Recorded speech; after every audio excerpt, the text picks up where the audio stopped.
Welcome to this episode of 427 Motorsports, where today we're going to show you around our barn find Isetta bubble car.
So as you can see, we've got it out of that small little shed that it was in before. When we got it, it was a barn find, and then it kept being a barn find. So now, I think somebody's buying it. Well, we've been told he's going to.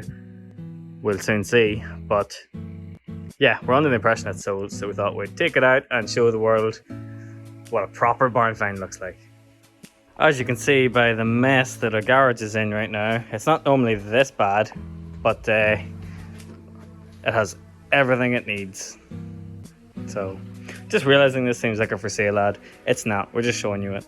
So yeah, so this is the frame, and as you can see, it's one of the much more rare three-wheeled models.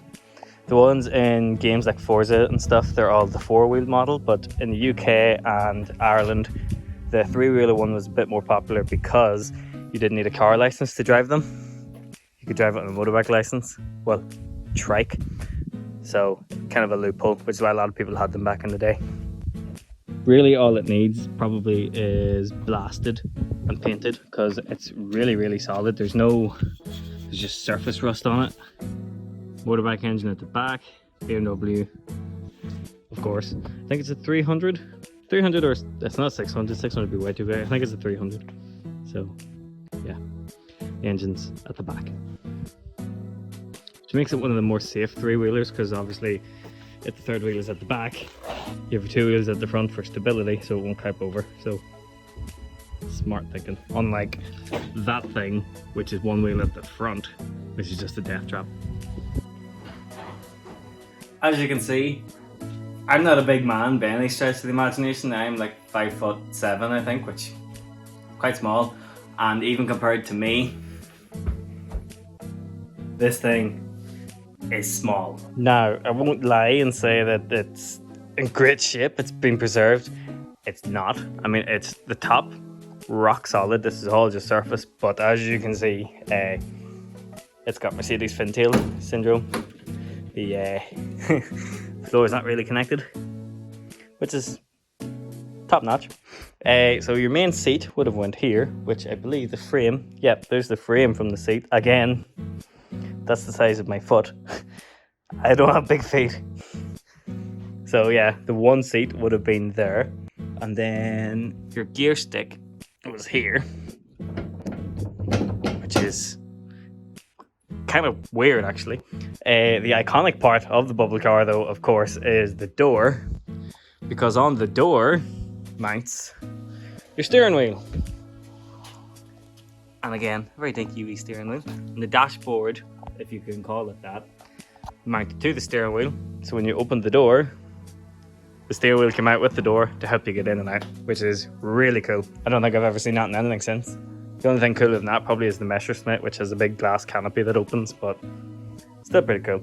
So, because they built some in the UK, basically they built them under license. BMW licensed them for different people to build. So, this is either a UK one or an Irish one. I'm not sure. I don't know a lot about macro cars because, well, I just don't really. So, this big gap, you might be wondering, what the hell is that? Well, that would have went here. I know it's not a good angle, I'm by myself today. So that would have went there. And then, in there, you would have had access to your engine, and that's where the coolant came in, because I think it's air cooled. So the air would come in or escape through that. Neat. Our garage is an absolute mess right now. But anyway, when these are done, they're worth anything between 18 to 20,000 pounds, believe it or not. They are one of the most iconic micro cars of the time. So it's worth saving all day long. I would say, even if you spent $5,000 on this and did a rough enough restoration, you'd still make serious money on top of that. And it's a nice simple project really. So this has been in our shed for many years. It's quite cool actually, because in this shed that we're in at the minute, it was just finished being built when we took this home for the first time. So it was actually the very first vehicle to be in the shed, which is quite cool. So as I said, I think we have a buyer coming for it. It's the only reason we've dug it out of the shed, but I'm thinking that if the person doesn't buy it, then hopefully it'll spur my dad on to actually restore it, because it would be cool.